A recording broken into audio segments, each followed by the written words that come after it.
What's up, dudes? So today we're going to be installing T-bars on this beautiful Roadglide behind me. This is the older style fairing, so we're not going to do Raptor pullback plates. And to be honest, don't do the Raptor pullback plates. Just invest in the gauge relocation. Seriously. Today I'll be showing you how to do this. It's very simple. We're just going to be taking circle saws, drilling straight down through the nacelle housing where the gauges are, running these up through the triple tree holes where I forgot to call it. The clamp. The riser clamp. We're gonna be doing that, and then we're just gonna be buttoning it up and putting it together. So stay tuned. I'll run through everything. And in case you're wondering why you would run T-bars on a Roadglide or a big bagger, it's very simple. You have more control over your motorcycle, more response over a 900-pound motorcycle. With that said, we got our T-bars, we got our polyurethane bushings. Let's do it. Well, the first step that you're gonna need to do is you're gonna need to take your tumbler out. So to take the tumbler out, all you have to do is flip this all the way to unlock. Press it down underneath here. There's a little tab. You press that tab, turn it, and it'll pop right up. Don't mess around in here though, because you can misalign your ignition down here. That'll be a nightmare. After that, there's two Torx, little tiny Torxes on the side of this. You're gonna pull this off, hang it over here to the side, and now you have full access down to the triple tree clamp and the risers.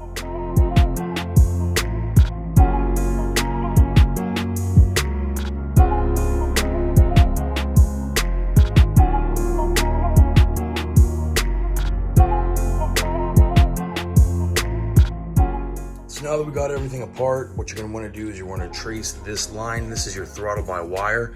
So if you pull this down here, you'll see it start to move. Look through here, trace it down, unplug it, and then you're gonna pull it through because this cannot pull through here. Pull it through here, and we'll put it onto the new, after that, we're gonna take these off, and then we're gonna put our new bars, our bushings in, run everything up.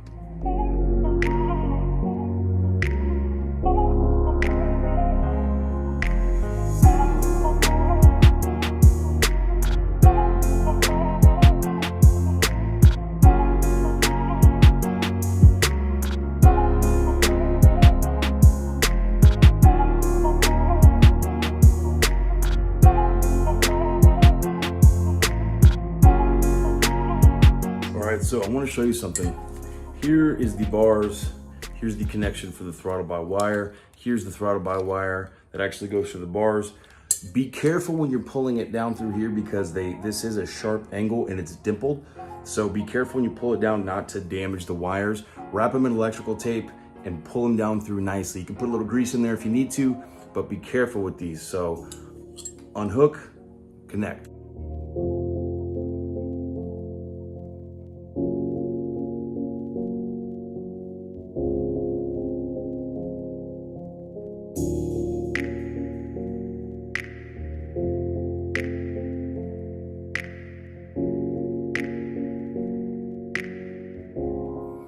So now that I got the bushings out, I want to show you something. People have asked me all the time, like, why polyurethane bushings? This is the Harley bushings, okay? As you can see, it's dry rotted, it's crap. There's a really thin inner cortex.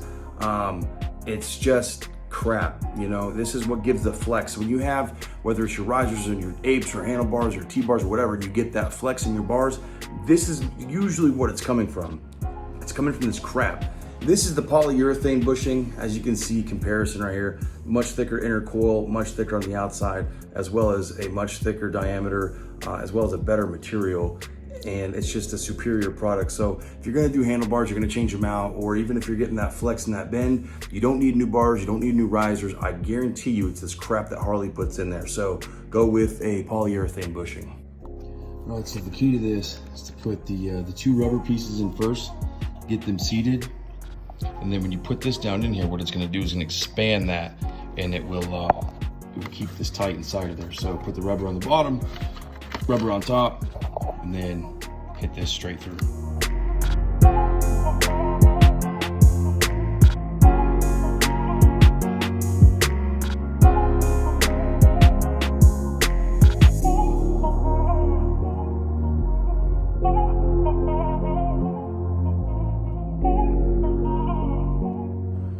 So once you get it tightened back in, you tighten down both of those. This is how, it's not done yet, but you get an idea. I'm gonna Dremel it out to make them smooth so that way I can just get them in here so that he can take it off and on as he pleases to get back there without having to remove the entire bars. So I'm gonna button that up, gonna come around here, gonna connect the throttle bar wire, and then she's done. So not bad for a day's work.